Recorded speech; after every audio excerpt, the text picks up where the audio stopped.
Einige der Jungen des WSV Oberaudorf sind am Hausberg, dem Hocheck, beim Sprungtraining. Es ist einer der wenigen Plätze, wo die knapp 100-jährige Skisprungtradition am Ort bis heute fortlebt. Auch dank engagierter Eltern wie dem Vereinsvorstand und Vater dreier Nachwuchsspringer Stefan Holzer.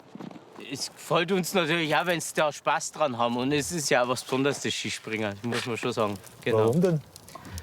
Erstens gibt es nicht so oft. Ich kenne es selber überhaupt nicht. Und ich muss die Kinder selber immer bewundern, wie sie sich überwinden können, dann da einfach oben zu entscheiden, jetzt lasse ich los und spule mein Programm ab, sozusagen. Gell? Genau, gerade wenn es auf eine nächst größere Schanze geht, muss ich es da echt immer bewundern. Weil da können wir Eltern kaum zuschauen. Zeno ist 8 Jahre alt. Ich mag halt gern wilde Sachen. Ich wollte schon immer einmal in der Luft sein. Und da fliegt man halt dann durch die Luft. Und ja, es ist einfach ein schöner Sport.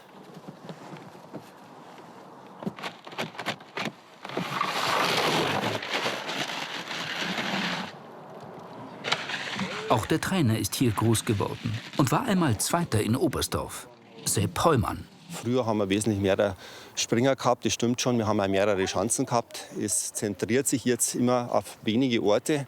Wir haben halt auch ein Problem oft mit dem Schnee. Und die Schanzen sollten eigentlich alle mit Matten belegt sein, dass man auch im Sommer springen kann. Und das können sich viele Vereine einfach nicht mehr leisten. Ein anderes Bild. Vor gut 50 Jahren. Gesprungen wurde zum Beispiel über der Isar bei Bad Tölz. Aber geblieben ist davon fast gar nichts. Franz Mettal hat die Geschichte der vergessenen Sprungschanzen in den vergangenen Jahren recherchiert und bringt 2 frühere Skispringer zu einer der letzten noch erhaltenen Schanzen, bei Finsterwald über dem Tegernsee. Einer von ihnen, Kurt Jippner. Eine wilde Geschichte, wenn ich das heutzutage sehe. Was man damals gemacht hat, fasziniert mich immer noch. War eine verrückte Sache. Ja. Und schneidig waren wir scheinbar auch noch. Das Material war natürlich auch ein alter Hut. Ein richtiges Grafik, kann man sagen, hat man gehabt am Anfang. Gell. Aber wir haben es überlebt. Ja. War eine richtig schöne Zeit, ja, herrlich. Und Kurt Jippner brachte es bis zum 3. Platz bei den deutschen Meisterschaften. Überall im Oberland bis nach München wurden Schanzen aufgestellt, wie hier in Freising. Einen derart zusammengezimmerten Sprungturm gibt es noch in Finsterwald. Und es gab einen in Neuhaus am Schliersee bei Jürgen Koschig. Da war genauso ein Anlaufturm wie da oben. Und es war damals schon eine Überwindung, überhaupt darauf zu klettern, weil richtige Stufen hat es gegeben, nur ein Lorter, ein selbstzusammenbaute mit Nagel zusammengenagelt, also sind wir darauf geschoben. Und dann war die große Frage, springe ich jetzt da runter? Dann war das große Kribbeln im Bauch. Aber jetzt springe ich lieber über die Schanze, aber bevor ich wieder über die Lorter runtergehe. Aber dann am Schanzentisch war alles vergessen, sondern da hast du nur geschaut, hoffentlich komme ich gesund runter.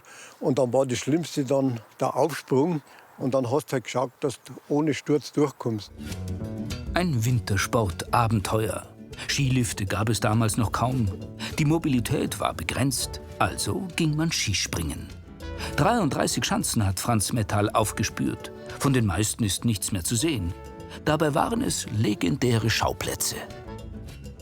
Da waren ja unheimlich viele Zuschauer. Also das Eröffnungsspringen in Tölz 5000, in Kreuzpullach im Nirvana 1200. Also das sind Zahlen, die man sich heute nicht vorstellen kann, die vielleicht in Stadien, Eishockeystadien erreicht wurden.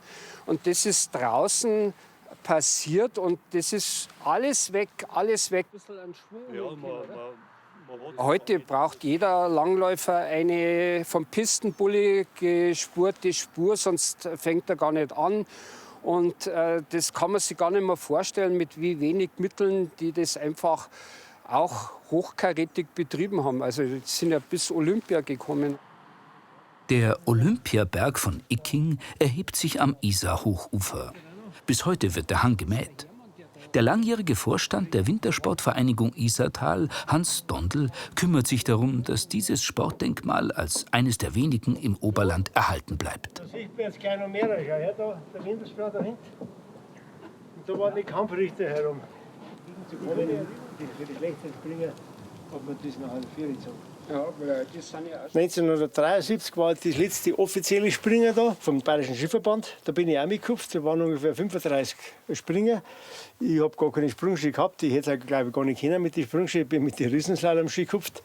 Bin auch meine 33 Meter gekommen. 43 war der Schanzenrekord. Das ist aber damals auch nicht gesprungen worden.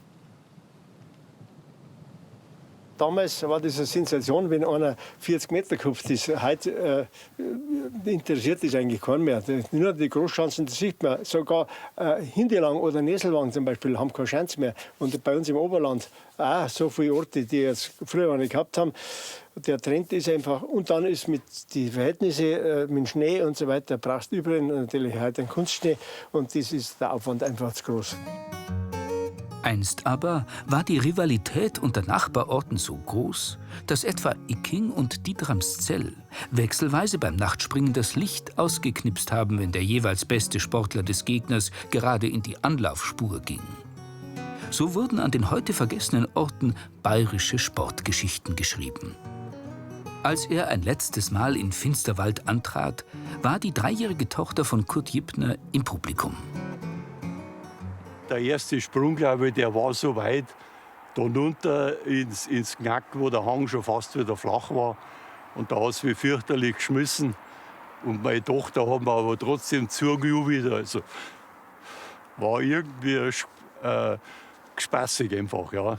Gell? Man merkt es ja, mir nimmt das heute noch so mit. Das war ein tolles Erlebnis, ja. Geblieben sind solche Momente. Und ein besonderes Gefühl, das Sepp Heumann in Oberaudorf mit speziellen Übungen trainiert. Gut. Ein bisschen asymmetrisch hast du jetzt die Skiführung. Den rechten hast du ein bisschen zu weit draußen. So ist gut. Wenn man halt in der Anfahrt hockt, dann ist man angespannt, ob man den Absprung richtig trifft. Und wenn man gut getroffen hat, dann dreht es halt drüber, dass man dann schön so drauf liegt. Und dann ist das ein cooles Gefühl. In einer eigenen Anlaufspur feilen sie am perfekten Auftritt. Wir schauen für Schanzentournee an, wer will Skisprung, Flug, Weltmeister werden oder was auch immer. Das schreibt er alles richtig nieder. Das ja, überrascht mich dann auch, dass er sehr straight da ist. Und ich versuche alles, ihn da zu unterstützen. Wenn du halt dann bei größeren Schanzen hupfst, dann, wenn du auf dem Balken huckst, dann bist du halt schon aufgeregt. Und dann, wenn du in die Spur gehst und dann in der Luft bist, merkst du halt so den Druck und das Schöne am Fliegen. Und keine Angst? Nein, eigentlich nie.